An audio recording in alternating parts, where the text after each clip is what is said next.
ତା ଖାଲି ସୁପି ଅଛି। ମତେ ସୁପିଟା ହିଁ ଭଲ ଲାଗେ ଭାରି। ଆଉ ଆମ ବଡ ବାବା ବଡ ମାମୁଙ୍କୁ ପିରି ବୋଲି ଭଲ ଲାଗେ ଭାରି। ସେ ପିରା ବା ମତେ ବାଗ ଲାଗୁନି। ମାମା ବଡ ବାବାକୁ ବାଗ ଲାଗୁଛି ବା। ମାମାକୁ ବାଗ ହଉଛି ନା ବାଗ ଲାଗୁଛି ମତେ ସିନା ଲାଗିଲେ ହବ। ତମକୁ ତ ସୁପି ବୋଲି ବାଗ ଲାଗୁଛି ବା। ହଁ ପରା ମତେ ସେଇ ସୁପିଟା ହିଁ ବାଗ ଲାଗୁଛି ଆଉ କରିବି କଣ? ହେରା କିରା ଡୁଙ୍ଗୁଛ? ଆରେ ଏଇଟା ଗୋଡିଆଟା କୋଉଠି ଗୋଟେ ଆସିଗଲା ମଝିରୁ। ଆରେ ଇଏ ତ ଗାମୁଛା ଧରିକି ମୋ ପାଖେ ଶୋଇଥିଲା, ଆସିବ କୁଆଡୁ? ଏଇଟା କଣ ମଝିରେ ବକର ବକର ହଉଛି? ହଁ ପରା ସେତେବେଳଠୁ ଖାଲି ବକର ବକର ହେଉଛି। ତାର କଣ କିଛି କାମ ନାହିଁ ନା କଣ? ନାଇଁ ପରା ସିଏ ଖାଲି ଗଡୁଛି, ମୁଁ ଖାଲି ପାଠ ପଢୁଛି। ଆଲୋ ଆଲୋ ଏମିତି କଣ ହଉଛି? ନାଇଁ ଆଇଟି ସିଏ ଯାଇକି ଆରାମ ନଉଛି ବଇକି ନା, ମୁଁ ଖାଲି ଏକାଥରେ ପାଠ ପଢି ପଢି ଯାଉଛି ଆଉ। ତୁ ସେତିକି ପଢ ମ, ବେଶୀ ପଢିଲେ ପେଡି ପକେଇବୁ।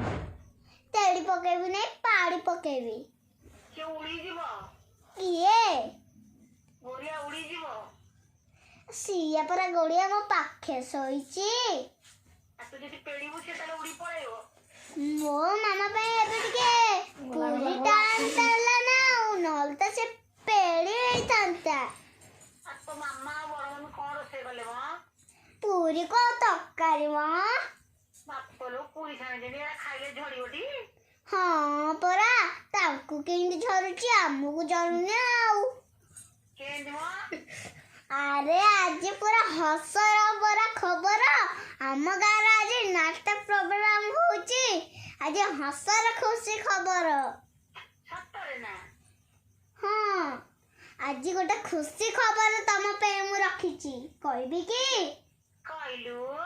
ଚିକେନ ମଟନ ଆଜି ରନ୍ଧା ହବ, ସେଇଟା ଖାଇବି ଆଉ। ଆଜି ବା କିଛି ହବନି। ଆଜି ଆମର ଚିକେନ ମଟନ ହବ, ତମକୁ ଟିକେ ପଠେଇଦେବୁ, ଆମେ ଟିକେ ଖାଇବୁ ବା। ନା ନା ଆମେ ସେଗୁରା ଖାଉନୁ ଜମା, ଆମେ ଆମିଷ ସବୁ ଛାଡିଦେଲୁ। ଆଉ କଣ ଖାଉଛ କି? ଆମେ ସବୁ ଭେଜ ଖାଉଛୁ। ରାକ୍ଷୀପୁରା ଟୁଙ୍ଗୁଚ ବଲା। ଏଇ ଯୋଉ ଗୋଇଟା ଟିକେ ଫୁସୁରୁ ଫୁସୁରୁ ହଉଛି କିଆ ପାଇଁ? ହଁ ପରା ସିଏ ଖାଲି ଫୁସୁରୁ ଫୁସୁରୁ ହେଇ ଚାଲିଛି ବା। ତାକୁ କହିଲୁ ମତେ ବା ସବୁ ଶୁଭୁଚିରେ ଗୋରି, କାହିଁ ଫୁସୁରୁ ଫୁସୁରୁ ହଉଛୁ? ମତେ ବା ସବୁ ଶୁଭୁଚିରେ ଗୋରି, କାଇଁ ଫୁସୁରୁ ଫୁସୁରୁ ହଉଛୁ? ଟିକେ ଧୀରେ ରହ।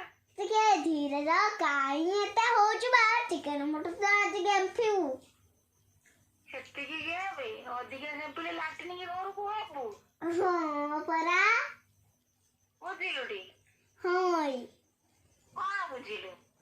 କଣ ବୁଝିଲୁ କହିଲୁ? ଆଲୋ ତୁ କଣ ବୁଝିଲୁ କହୁନୁ? ମୁଁ ସେ ଗୋରିଲା ପରା କହିବ, ମୁଁ କଣ କହିବି? କଣ ବୁଝିଲା?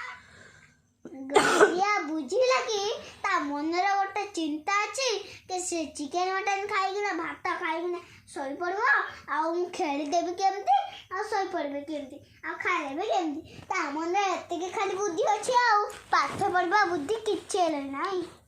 ସତରେ? ହଁ। ଆଉ ହଷ୍ଟେଲ କଣ ସେ ମନ ହେଇଯାଇଛି, ପାଠ ତ ପଢୁନି?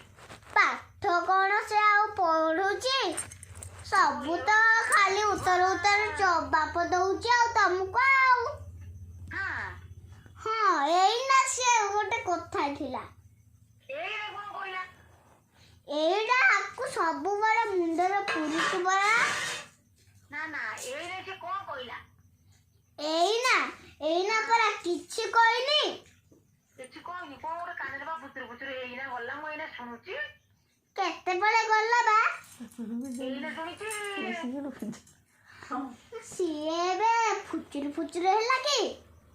ଏଇନା ଯୋଉ ହେଇକି ଗଲା ଭାରି। ସିଏ ତ ମୋ ପାଖେ ଶୋଇଛି ନା, ସିଏ କେତେବେଳେ ଫୁସୁରୁ ଫୁସୁରୁ ହେଲା? ସେ ପରା ନାହାରା ଯିବ ତାର ଜେଜେବାପା ପାଖକୁ। ଜେଜେବାପା ଜେଜେମା ତ ନାହାଡରେ ଅଛନ୍ତି, ନାହାଡରୁ ଆଉଥରେ କଳିଙ୍ଗା ଯିବୁ। ଏଇଆ ତ କଥା ଥିଲା। ତମ ଏଥିରେ ବାଡରେ ସିଧା ଗୋଟେ ଘର କରିଦେଇଛି ବା। କିଏ ବା? ମୁଁ ବା ଗୋଟି